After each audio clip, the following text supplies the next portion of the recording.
지난 1년 동안 정말 성실히 일해서 재테크 전문가들이 하는 말씀이 돈 모아라예요. 뭐 커피 아끼고 아껴서 안 마시고 돈 모아라.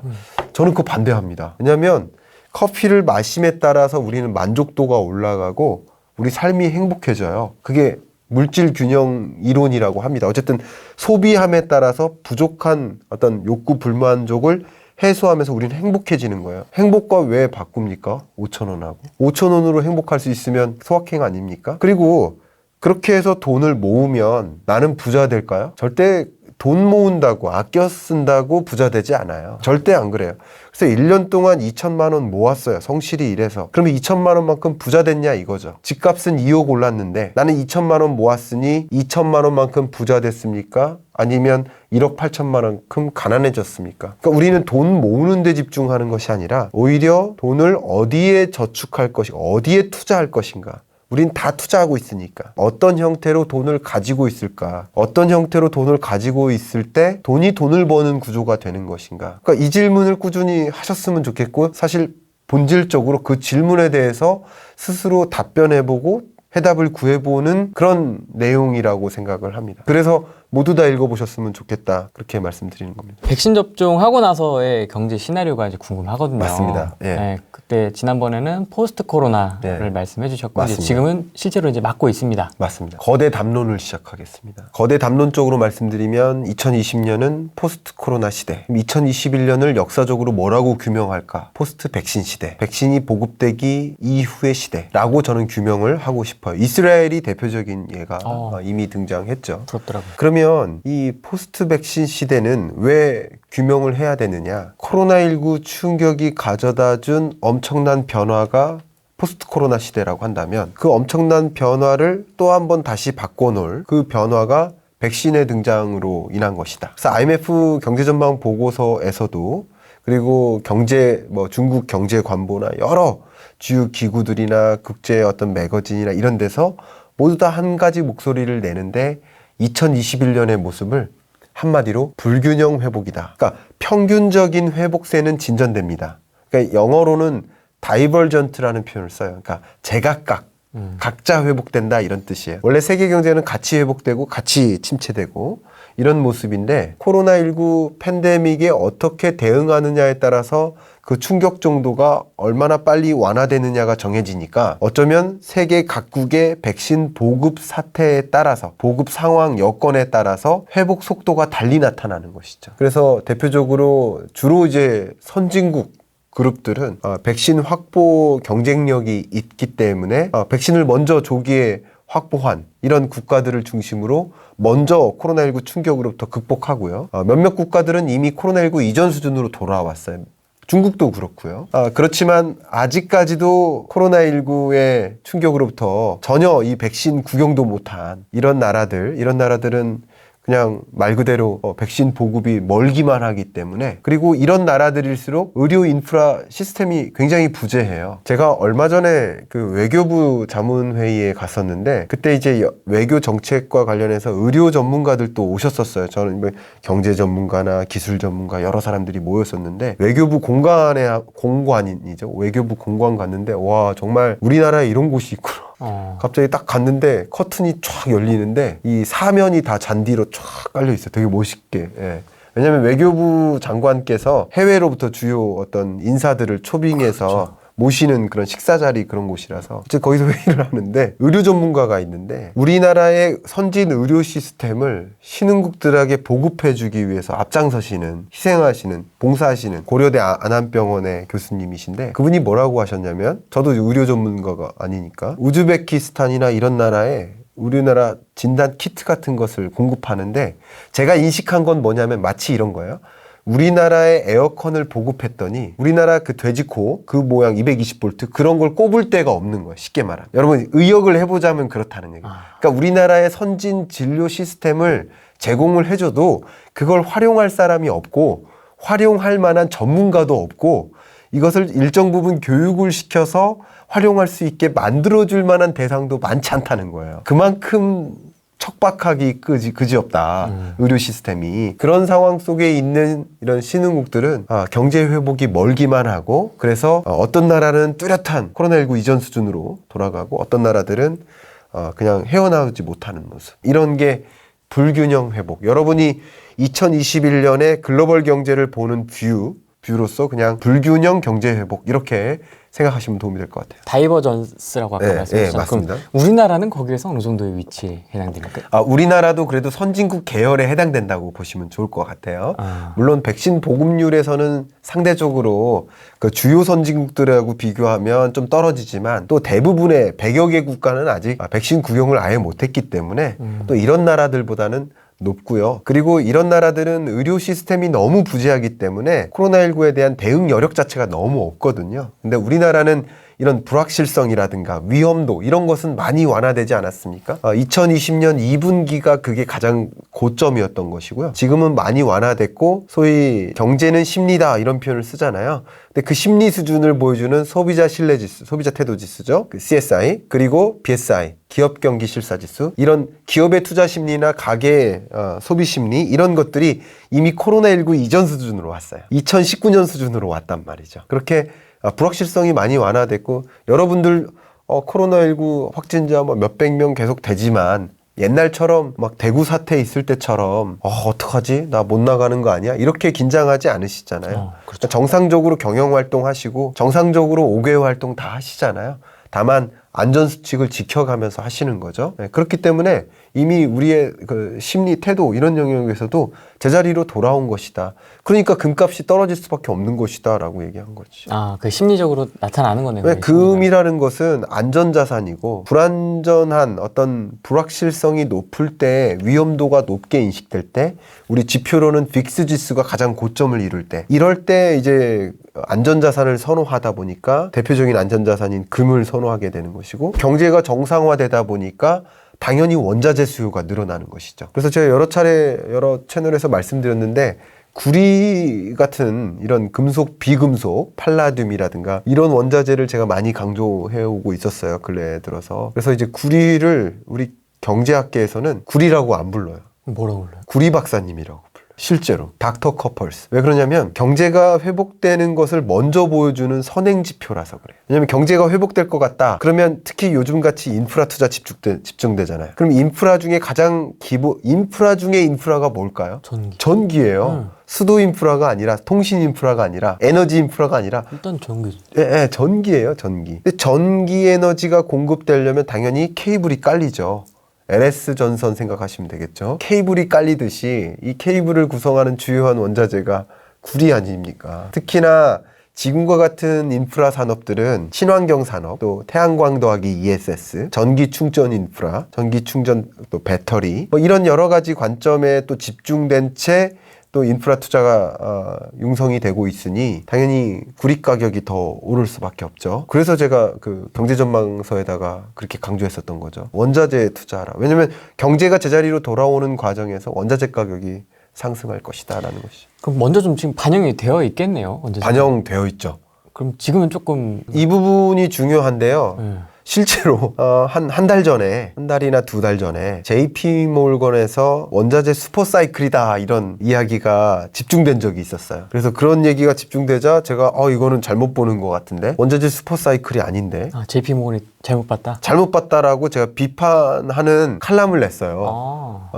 원자재 슈퍼사이클 맞는가라는 그런 질문을 던졌어요. 여러분 검색해 보시면 나옵니다. 김광석 원자재 뭐 이렇게 검색하면 그 칼럼이 나올 텐데요. 슈퍼사이클은 아니다. 그러니까 슈퍼사이클일 수도 있겠지만 슈퍼사이클이라고 볼 수 있는 근거는 아직 없다. 이렇게 제가 반박을 했어요. 중장기적으로 2년, 3년 투자하는 것까지 뭐 예를 들어서 21년, 22년 투자까지는 제가 2019년부터 2020년부터 그걸 강조한 건 사실이지만 이게 슈퍼사이클이라는 얘기는 10년, 15년, 20년 요 정도 가는 거거든요. 대략 15년. 가장 최근에 있었던 원자재 슈퍼사이클이 2001년부터 있었던 2015년까지 대략 한 15년 갔던 그게 슈퍼사이클인데 그런 성격은 전혀 아니다. 이렇게 강조를 했었죠. 왜냐하면 2000년대 슈퍼사이클하고 비교해보면 맞바로 나옵니다. 이게 중장기적인 상승세냐 단기적인 혹은 중기적인 상승세냐 이건 좀 다르죠. 그러니까 그런 여러분의 진단에 따라서 투자 의사결정이 바뀌니까 슈퍼사이클이라고 진단하지는 않았으면 좋겠다라고 의견을 제시한 거죠. 그럼 그 과거의 슈퍼사이클과는 어떤 차이가 있습니까 지금? 너무 좋은 질문이신데요. 네. 슈퍼사이클이 이 1900년대 이후로 한 4번 있었어요. 1차 세계대전, 2차 세계대전 뭐 이럴 때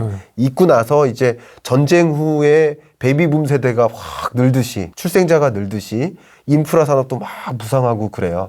구조적인 변화들이 일어납니다. 근데 너무 먼 얘기니까 빼고요. 이것만 얘기할 수 없으니까.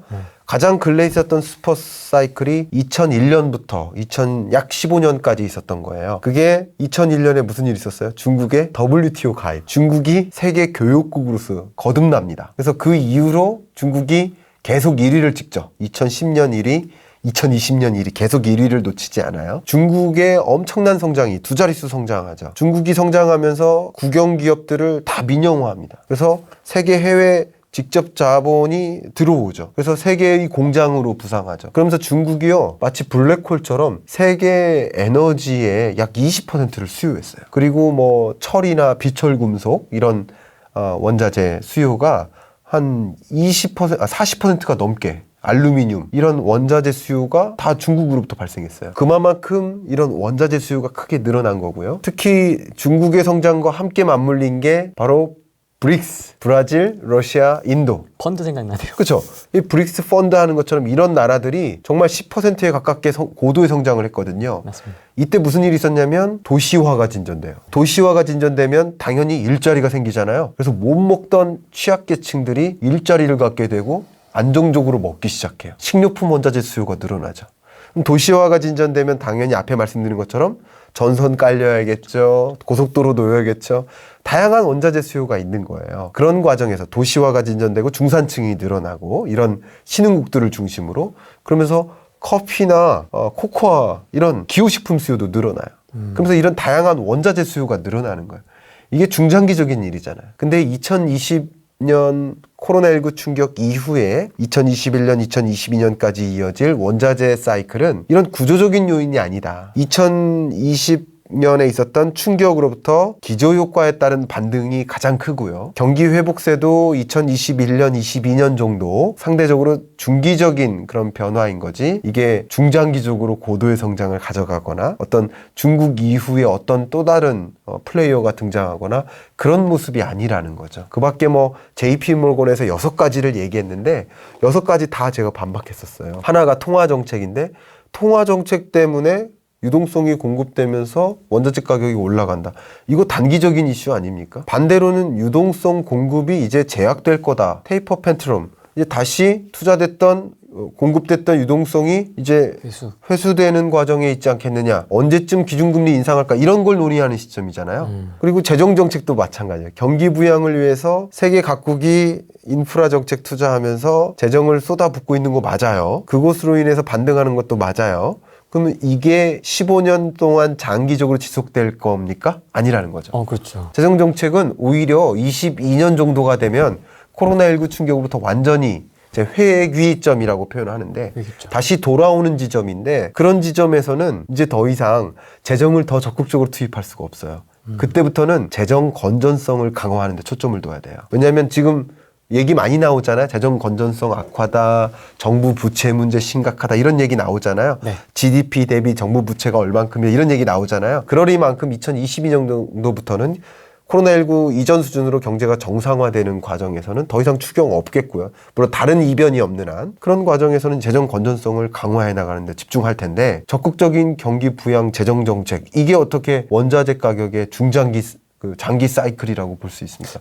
그러니까 그런 근거들 6가지가 다 맞지 않다. 그 칼럼 한번 참조해 보시면 도움이 될 것 같습니다. 그럼 원자재 이야기 나온 김에 또 관심 있는 원자재 중 하나가 원유거든요. 원유. 네. 원유 투자하시는 분들도 있으실 텐데 어떻게 좀 보십니까? 원유 가격? 원유 투자에 대해서는 지금은 이제 보수적입니다.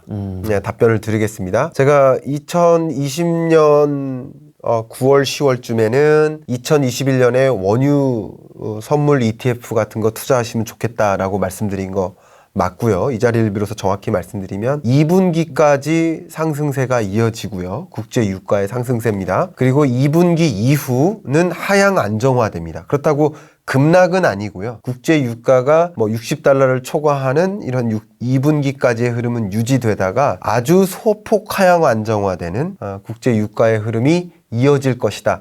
이 국제 유가의 전망은 절대 제 전망이 아니고 제가 IEA, OECD 산하의 국제기구입니다. 에너지 관련 국제기구고요. International Energy Association 이렇게 됩니다. 에이전시였던가요? 그리고 EIA는 미국 에너지 정보청이라는, 그러니까 우리나라로 치면 자원부잖아요. 산업통상자원부 이런 것처럼 미국의 에너지부도 있고 있는데요. 미국 에너지 정보청이 따로 있습니다. 이런 기관의 국제유가 전망치를 저는 여러분께 그냥 전달하다시피 하는 거거든요. 제가 환율이랑 국제 유가를 직접 전망하진 않고요. 국제기구들의 전망치를 인용해서 여러분께 말씀드리는 편인데 2020년 2분기가 저점이고 2021년 2분기가 이제 나름의 고점이고 그래서 이때 투자하셔야 된다라고 말씀드렸던 거고 2021년 2분기 이후에는 소폭 이제 하향 안정 이렇게 됩니다. 자, 이렇게 되다가 이렇게 됩니다. 이렇게 EIA가 전망하고 있고 EIA 전망치를 여러분께 전달해 드립니다. 금 팔아야 됩니까? 이런 얘기가 있네요. 금 아직 안 파셨어요? 금 아직 안 파셨네요. 그래도 수익권이 아닐까요? 많이 올랐어요. 그렇죠. 예, 그랬는데 아까 말씀드렸던 것처럼 그 불확실성에 반비례해서 움직인다 이렇게 생각하시면 좀 좋을 것 같아요. 불확실성이 고점에 오를수록 금값은 이제 좀 올라가고 당연히 불확실성이 고조될 때, 불확실성이 완화될 때 이제 물론 다른 지표들도 같이 봐야 됩니다만 여러분들께 이제 쉽게 한 가지 지표로서 좀 판단하실 때는 빅스 지수의 움직임하고 비슷하다. 요 정도. 2022년쯤에는 뭔가 좀 조심을 해야 되나? 금리 얘기입니다. 네. 언제 금리가 인상이 될 거고 어느 정도 폭이 될 것이며 이런 거에 관심이 많거든요. 좋습니다. 시중금리는 먼저 움직였다고 볼 수 있는데요. 기준금리의 움직임은 상대적으로 보수적일 수밖에 없습니다. 보수적일 수밖에 없는 이유 중에 하나가 이 코로나19로부터 경제 충격을 딛고 회복되는 경로 속에 있지만 이게 좀 더뎌요. 회복세가 더디고요. 네. 그리고 한 가지 중요한 역사적인 배경, 이때 이랬으니 지금도 이럴 거야 라는 식으로 얘기하는 걸 별로 안 좋아하는데 어쨌든 이때 이랬다는 것을 참조적으로만 확인해 보시면 2008년 글로벌 금융위기 때도 미국이 기준금리를 지금처럼 0%대로 만들고 언제까지 이 낮은 금리를 유지했는가? 언제까지냐면 2015년까지입니다. 자, 미국의 기준금리가 2008년 글로벌 금융위기 때 0%로 낮췄다가 0.25? 언제 인상하기 시작했는지 제가 이거 다 외우고 있거든요. 2015년 12월, 2016년 12월, 2017년에 3차례, 2018년에 4차례. 그러네. 금리를 이렇게 인상합니다. 왜냐하면 경제가 정상적인 경제로 돌아오는 것을 진단하고 올리는 거예요. 금리 인하는 경기 부양책이니까 경기가 이제 다 회복됐네라고 판단하고 올리는 거잖아요. 네. 지금 이렇게 올라간 거예요. 그런데 이게 얼마 만에 올린 거예요? 2008년에 내리고 2015년 12월이 돼서는 7년. 그러니까 기준금리 인상 인하가 단시간 안에 이랬다 저랬다 하는 게 아니라는 거예요. 지금 경기가 뚜렷하게 회복되는 그런 경로 속에 있다라고 볼 수 있지만 그렇다고 해서 이게 금리 바로 올리고 이런 것은 아니라는 거예요. 금리 인상 인하 동결은 가장 중요한 변수가 바로 여러분 연준위원이라고 생각해 보세요. 여러분 우리 한국은행의 금융통화위원회 위원들이라고 보세요. 뭐를 가지고 금리를 인상할지 인하할지 판단할까요? 가장 중요한 변수가 그게 물가예요. 물가. 왜냐하면 중앙은행의 목적이 물가 안정에 있어요. 물가 안정을 위해서 통화 정책을 하는 거예요. 근데 이 물가 상승률이 심지어 물론 인플레이션이다 이런 얘기가 나오고는 있지만 해봐야 1%대예요. 우리나라 물가 상승률도. 그렇습니까? 예. 우리나라의 목표 물가가 2%니까 그것보다도 밑돌아요. 심지어 이 물가 상승률은 2020년 대비 상승률이니까 기저효과가 반영됐음에도 불구하고 1%대예요. 그러니까 이 물가 상승률은 여전히 저물가가 우려되는 것이지 고물가가 걱정되는 게 아니에요. 그러니까 금리 인상이 어렵다라고 볼 수 있고 두 번째, 세 번째 더 중요한 거 미 연준이 AIT를 도입했다라고 이미 선언했죠. AIT가 뭡니까? 평균 물가 상승률 제도예요. 이게 뭐냐면 물가가 되게 높아지네? 물가를 높이면 물가를 떨어뜨리기 위해서 금리를 인상하는 거거든요. 근데 물가가 조금 상승하더라도 한동안의 물가 상승세를 용인하겠다라는 거예요. 왜 용인하느냐? 코로나19 충격으로 물가가 많이 떨어졌기 때문에 2021년부터 물가가 꽤 상승하더라도 평균적으로 물가 상승률을 반영하겠다. 앞으로 물가가 올라도 그냥 용인하겠다 이런 뜻이에요. 그러니까 물가를 고려한 통화정책의 의사결정 시스템에 변화가 생긴 거예요. 그게 마침 작년에 얘기 나왔던 거예요. 그 다음 한 가지, 마지막 한 가지 더 해드릴게요. 뭐 이것만 다 말씀드릴 수 없어서 한 가지 더 말씀드리면 맨 앞에 말씀드렸던 글로벌 경제를 볼 때 가장 중요한 그 흐름 뭡니까? 불균형 회복이라고 했잖아요. 그러니까 불균형 회복이 진전되는 이런 과정 하에서 우리 미국 경제 회복되네, 한국 경제도 회복되네 한다고 금리를 인상해버리면 신흥국 간의 통화 가치가 더 벌어지죠. 그럼 신흥국에 투자됐던 자금이 급격한 속도로 회복되면서 외환 위기가 올 수 있어요. 그럼 이런 나라들의 외환 위기는 또 나의 위기로 올 수도 있는 거거든요. 그런 것들이 염려되기 때문에 이 코로나19 이후의 경제 회복 속도가 불균형 회복이기 때문에 그런 이유 때문에라도 기준금리를 빠르게 인상할 수가 없는 상황이고요. 반대로 오히려 이런 위기를 고민하는 신흥국들은 미국을 중심으로 국채금리나 시중금리들이 이미 상승했기 때문에 이미 통화가치의 격차가 벌어지기 시작했어요. 그래서 먼저 금리를 인상합니다. 신흥국들이. 그래서 신흥국들은 부담이죠. 선진국들이 시중금리가 안 올라서 자국의 낮은 금리를 계속 유지하고 싶은데 경기 극복이 중요하니까. 근데 신흥국의 금리는 지금 낮아도 선진국들의 시중금리가 먼저 움직여서 걱정이 되니까 금리를 인상하는 어쩔 수 없는 금리 인상이라고 볼 수 있는 거죠. 경기 회복 아직 안 됐는데 외국인이 투자했던 그 자금은 빠른 속도로 회수되고 이거 어떻게 대응하라는 말이야.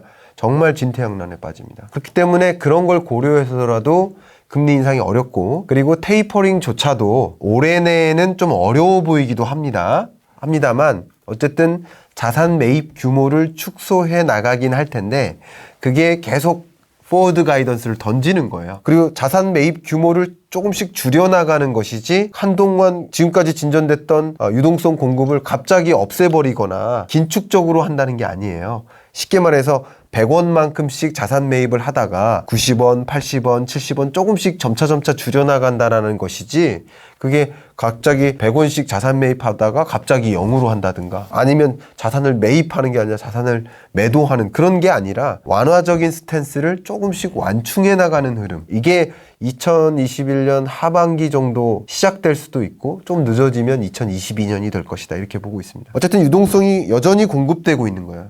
유동성 공급량을 줄여나가는 과정이고 어쨌든 그런 관점에서 금리를 인상한다든가 유동성 공급량이 0이 된다든가 그러니까 쿼너테이티브 이스를 아예 없애는 그런 액션들 이런 것들이 실제 시작된다면 긴축적인 통화 정책으로 바뀌는 거죠. 그런 이야기는 긴축적인 통화 스탠스로 바뀌는 거는 상당히 어렵겠다. 올해 내에는 어렵겠다. 이거를 볼 수 있는 또 다른 잣대 그냥 계속 이거 얘기하다 보니까 할 얘기가 많아지네요. 네. 5번째 근거 같아요. 5번째 이야기를 또 말씀드리면 우리가 코로나19 이전 수준으로 돌아왔는지를 보는 잣대가 있어요. 지금 경제가. 그것을 이제 GDP 갭이라고 합니다. 표현이 좀 어려울 수 있어요. 잠재 성장률이라는 개념이 있어요. 예를 들면 이겁니다. 야, 이 정도 등치면 말이야. 이 정도는 먹어야 되는 거 아니야? 너 덩치값도 못해.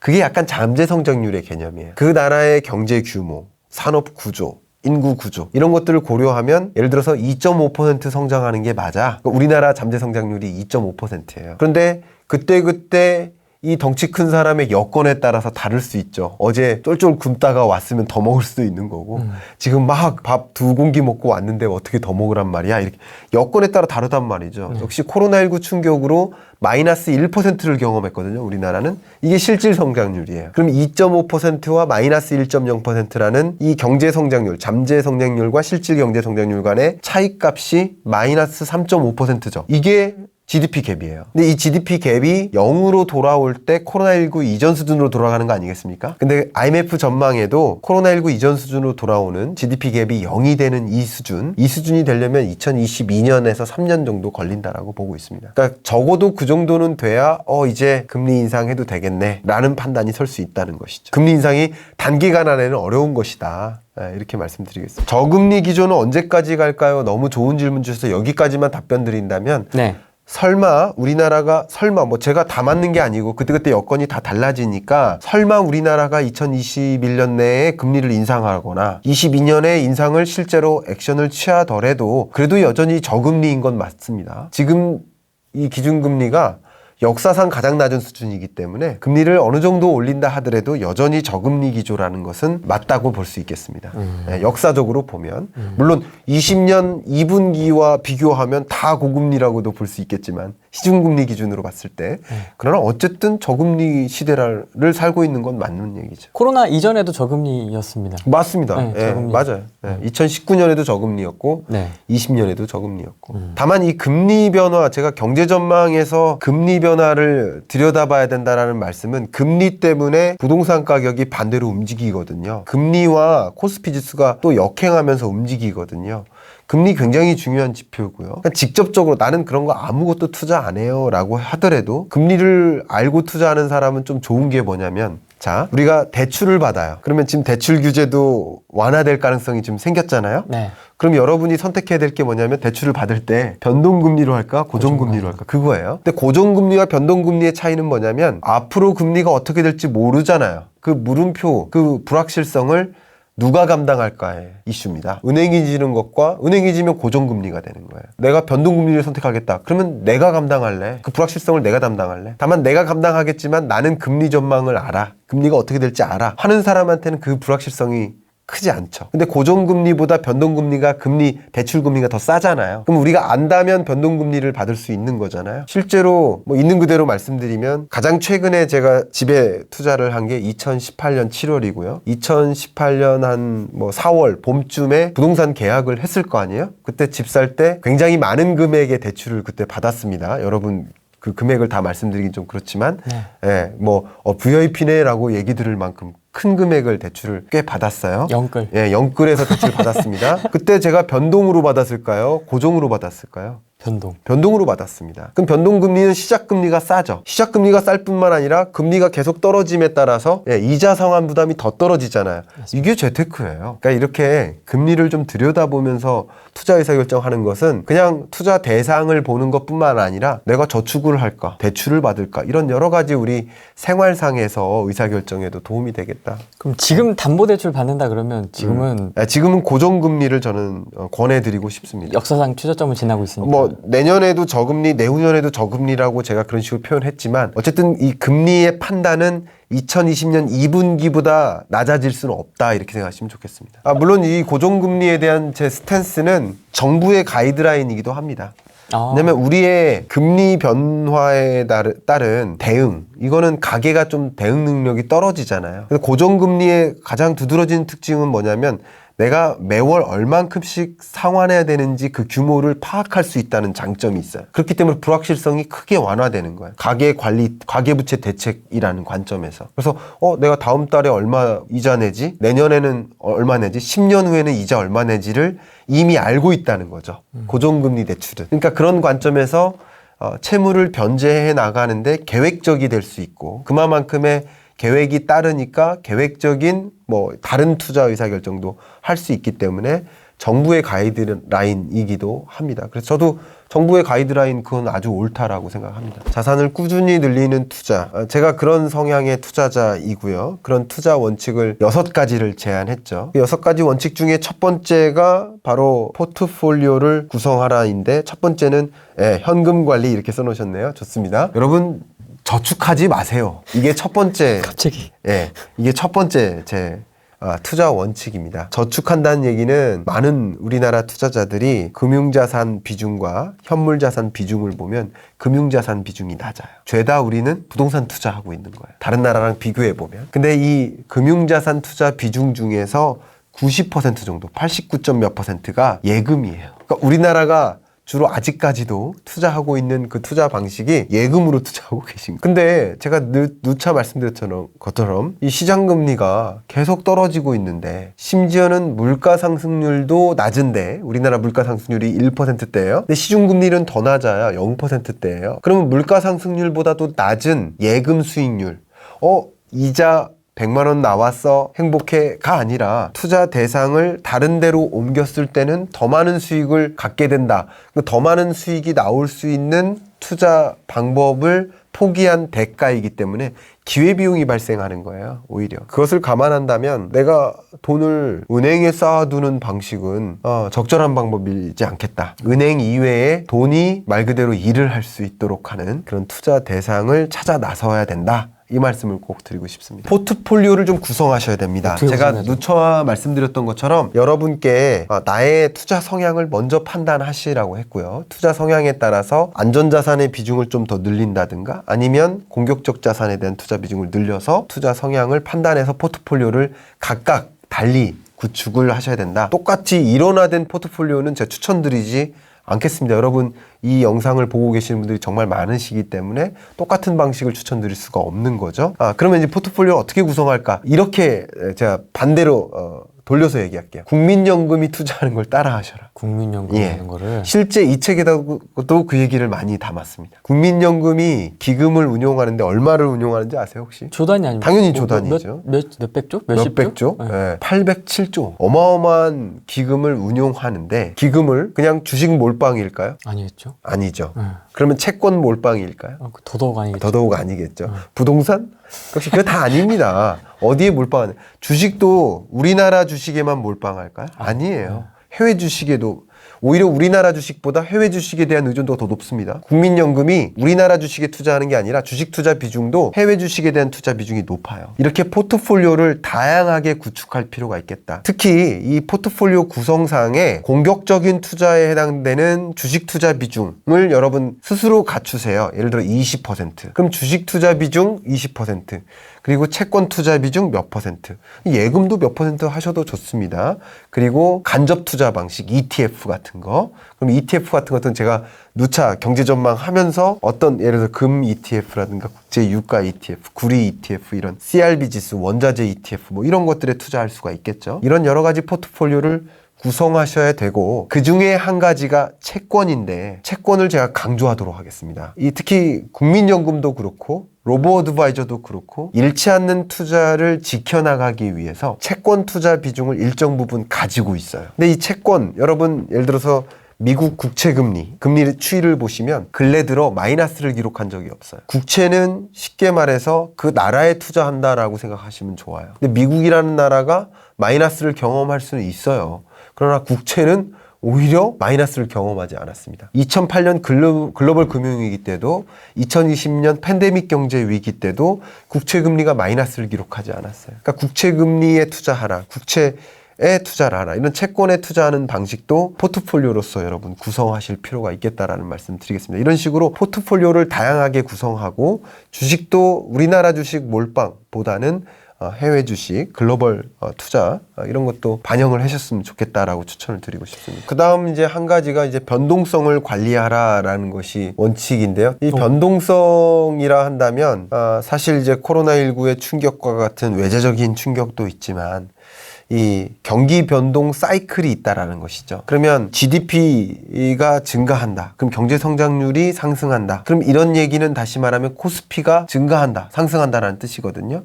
왜냐하면 코스피라는 것은 기업들의 총 부가가치의 합을 보여주는 GDP하고 그 기업들의 수익성 이런 것들을 보여주는 코스피하고 따로따로 움직일 수가 없어요. 역사적으로도 똑같이 움직입니다. 그것을 제가 경기 변동 사이클을 좀 보셨으면 좋겠다라고 강조하고요.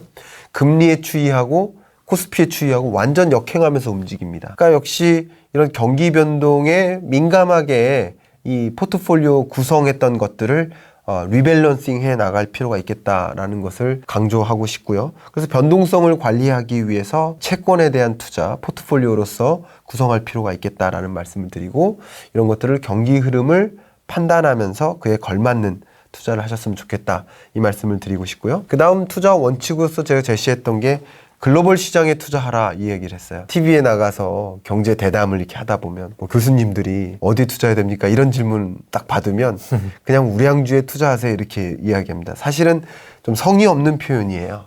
네, 우량주에 투자하세요. 근데 우량주에 투자를 할 거면 삼성전자에서 좀 안 좋아하실지 모르겠지만 그러면 왜 삼성전자입니까? 다른 글로벌 기업들은 왜 투자하지 않습니까? 세계 시가총액 기준으로 나라별로 구성을 해보면 미국의 시가총액이 전체 글로벌 시가총액의 50%를 넘어서요. 우리나라는 순위 안에도 거의 없어요. 그런데 왜 우리는 우량주 하면 삼성전자죠? 앞에 국민연금 이야기했지만 국민연금에서도 상당한 그 주식 투자가 해외 주식 투자, 국내 주식보다 해외 주식에 더 많이 의존하고 있고요. 앞으로의 계획도 그렇습니다. 국민연금이 보도자료로 이미 공개를 했습니다. 앞으로 2025년까지 해외 투자 비중을 늘려나가겠다 했습니다. 이런 것처럼 글로벌 1위 기업에 투자를 하겠다, 리딩 기업에 투자를 하겠다. 그런다면 왜 글로벌 자산 배분은 안 하냐 이거죠. 글로벌리 투자하셨으면 좋겠다. 우량주에 투자할 거라면 글로벌 우량주에 투자를 했으면 좋겠다. 그런 것들도 이제 국내 주식과 해외 주식의 포트폴리오를 잘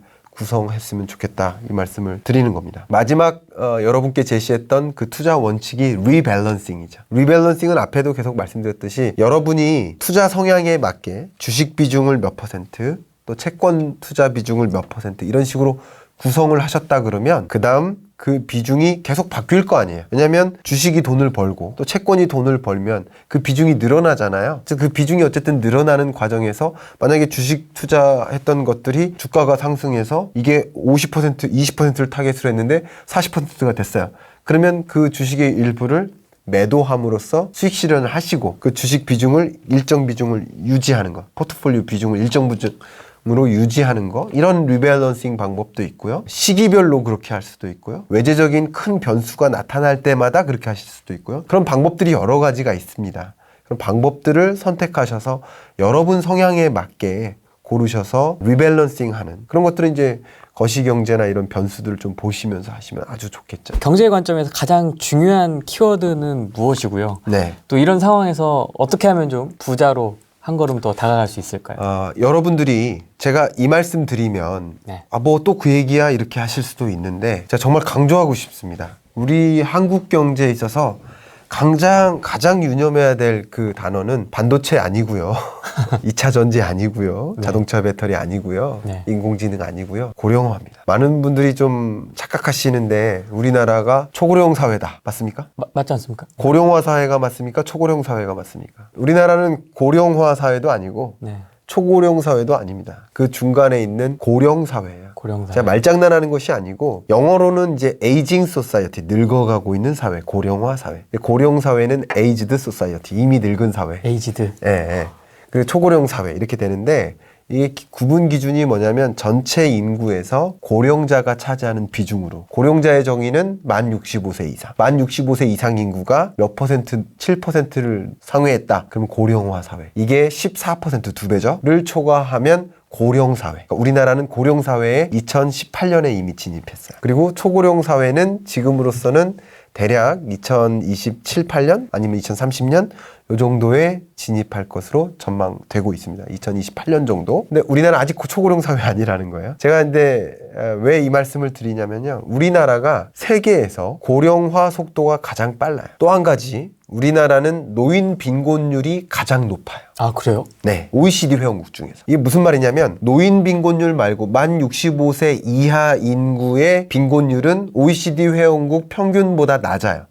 다시 말하면 고령자가 되기 전까지는 꽤 잘 산다는 뜻이에요. 괜찮다. 근데 고령자가 되는 순간 소득 절벽을 경험하고 빈곤해진다. 이런 얘기예요. 이 얘기는 뭐냐면 고령화가 빠른 속도로, 가장 빠른 속도로 진전되고 있는데 저출산 고령화죠. 그런데 고령자들의 노인 빈곤율이 심각하다. 그러면은 사실 쉽게 말씀드리면 여러분들이 노후에 대한 준비가 안 되어 계시다는 거예요. 여러분들이. 이거 굉장히 중요한 거고요. 그냥 단적인 증거로 후랭이님도 노후에 대한 준비나 설계가 되어 계세요. 그러니까 다시 말하면 우리가 오래 살고 싶잖아요. 그리고 또 한 가지 건강하게 오래 살고 싶잖아요. 근데 또 한 가지 뭐가 필요하냐면 경제적으로 건강하게 오래 살아야 된다는 얘기예요. 근데 우리나라는 경제적으로 건강하게 오래 살게 안 되어 있어요. 그럼 나라가 살려주지 않겠느냐?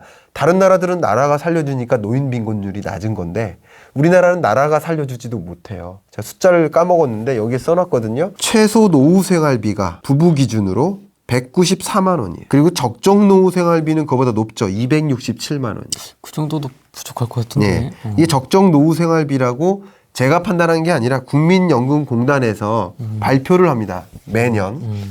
근데 국민연금 수령액 기준으로 지금 기준으로 여러분이 20년 국민연금을 연납했다라고 가정했을 때 여러분이 받으실 수 있는 국민연금 수령액이 92만 원입니다. 아, 그래요? 네. 이 얘기를 기본으로 말씀을 드려보면 나라가 여러분을 살려주지 않는다는 뜻이죠. 그러면 이제 여러분의 재테크는 무엇을 기준으로 해야 됩니까? 건강하게 오래 살 것을 기본으로 하고 해야 돼요. 그래서 어제 투자하고 오늘 빼고 이거는 투기예요. 이거 좋다더라 투자하고 이거 아닌 것 같아 빼고 상한가 하한가 그건 투기고요. 그런 방식으로는 영원히 지속될 수가 없어요. 단적인 증거를 말씀드릴까요? 그런 식의 투자 방식은요. 한 번 성공할 확률 2분의 1, 두 번 연속 성공할 확률은 2분의 1 또 곱해야 돼요. 4분의 1. 세 번 연속 성공하려면 8분의 8분의 1이 돼. 점점 좀 줄어요. 쉽지가 않습니다. 여기서. 연속해서 성공할 가능성이 낮은데 왜 그런 방식으로 투자하느냐? 왜 투기적인 투자를 하느냐? 우리는 지키는 투자를 해야 돼요. 어떻게 하면 나의 재산을 잃지 않고 전 재산을 투자할 수 있을까? 이런 관점에서 투자를 해야 된다. 그래서 지금 여러분의 투자는 그냥 지금 혹은 10년, 20년 부자 되는 거 이게 중요한 게 아니라 내가 그래도 60세 이후 그래도 100세까지 살 수 있어 라는 그런 어떤 전제하에 나라가 안 살려주니까 내가 스스로 경제적으로 정상적으로 살아가야겠다라고 생각하신다면 그런 관점에서 투자를 하셔야 된다는 걸 강조하고 싶은 거예요. 노인 빈곤의 키워드를 맞춰갖고 저희도 투자의 맞습니다. 포커스를 잃지 않는 쪽으로. 맞습니다. 그냥 이거는 우리의 투자 방식이 그냥 내가 50대, 지금 예를 들어 20대, 30대라고 해서 50대까지 나 건물주 될 거야. 그게 목표가 아니어야 된다는 거죠. 나의 목표는 100세예요. 그러면 60세 이후 물론 은퇴 연령도 연기될 겁니다. 연장될 겁니다. 이게 일본이 지금 그걸 논의하고 있고 우리나라도 그렇게 될 거라고 보고는 있어요. 왜냐하면 고령화가 진전되다 보면 노동력 공급 부족도 문제거든요. 네, 그런 관점에서 이제 정년 연장법이 또 이행될 거라고 보고 있는데 그런 관점에서 일은 65세까지 70세까지 할 수 있는데 건강하게 경제적으로 자유롭게 100세까지 살 거야 라고 생각을 하시잖아요. 그러면 나의 어떤 재테크의 설계 자체가 지금 당장이 아니라 50세가 아니라 100세를 놓고 해야 된다는 거죠. 그러면 난 자신이 있는가? 그 질문에서 답변을 하셔야 되고 또 하나 지금까지의 이 건물주가 되고자 하는 방식도 바뀌어야 돼요. 그래요? 왜냐하면 상업용 부동산 시장이 영원하지 않을 수 있다는 걸 보셔야 됩니다. 지금 공실 문제 심각하잖아요. 그럼 상업용 부동산 시장이 구조적으로 하향 안정화될 수 있다는 것을 우려하셔야 됩니다. 주택 시장과 상용 부동산 시장이 같이 움직이지 않습니다. 맞습니다. 올해는 더더군다나 그렇게 따로 움직였고요. 그렇다 그러면 공실이 발생하고 이것을 매니지를 못한단 말이에요. 노후에 또 그걸 어떻게 내가 매니지합니까? 그럼 어떻게 매니지하느냐?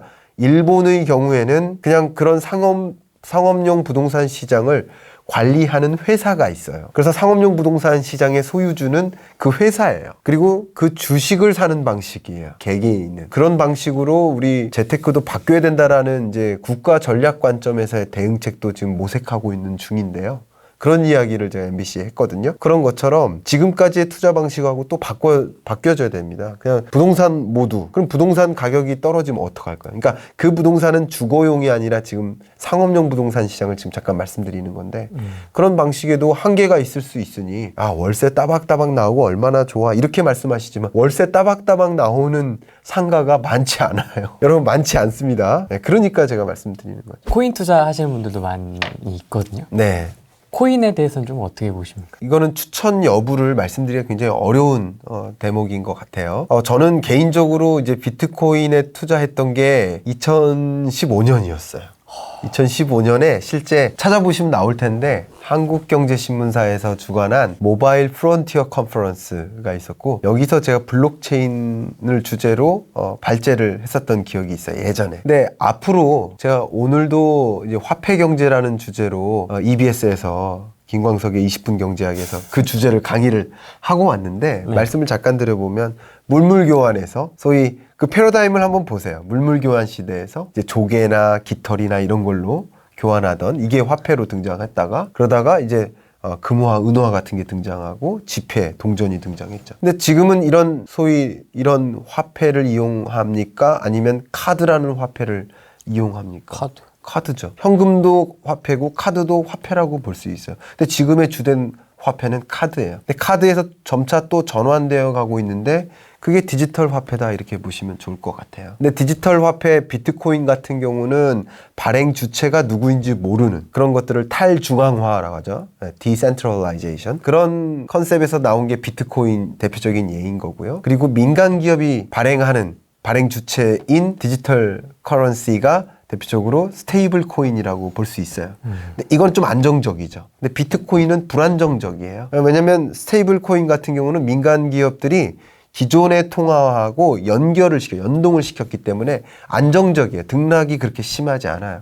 그러니까 저는 개인적으로 여러분의 투자 성향에 맞게 여러분이 안정 추구형이다. 그렇다면 이제 비트코인 투자를 저는 적극적으로 권하고 싶지는 않아요. 급등락이 너무 심하기 때문에. 근데 좀 공격적인 투자자다. 그러면 여러분의 포트폴리오 안에 비트코인을 조금 담을 필요는 있겠다라고 생각은 합니다. 특히 왜 이야기를 하냐면 또 한 가지의 디지털 커런시가 중앙은행이 개발하는 디지털 통화, CBDC죠. Central Bank 그리고 디지털 커런시, 그래서 CBDC라고 합니다. 이미 중국이 발행을 했고요. 중국은 이미 융통시키기 시작했고 미국이나 스웨덴이나 뭐 우리나라도 지금 발행 여부를 시범사업 혹은 우리나라는 연구 수준인데 연구를 하고 있는 중인데 중앙은행이 디지털 통화를 발행하기 시작했습니다. 중국부터 시작해가지고. 근데 그동안에는 미연적이었어요. 리브라가 스테이블 코인 개발한다고 하니까 세계 각국이 싫어했었어요. 네. 그러다가 중국이 이렇게 개발해서 통용시키다 보니까 중국이 이제 곧 2021년부터 어떤 일을 할 거냐면 너네 중국하고 계속 우리나라하고 거래할 거면 CBDC로 결제해 이런 압박을 가하기 시작할 거예요. 그러면서 기축통화국으로서의 지위를 계속 유지하려고 노력합니다. 세계 외환 거래 시장에서 달러가 44%를 넘게 차지해요. 근데 위안화가 2.2%인가? 2.5%인가 밖에 차지 못해요. 그러니까 위안화를 국제화 시키기 위해서 기축통화화 하기 싶어서 노력하고 있는데 그 방법 중에 하나가 CBDC이고 그래서 이제 중국이 굉장히 적극적인 거라고 볼 수 있는데 이런 노력이 가해지니까 당연히 그 밖에 다른 주요국들도 같이 대응하고 싶잖아요.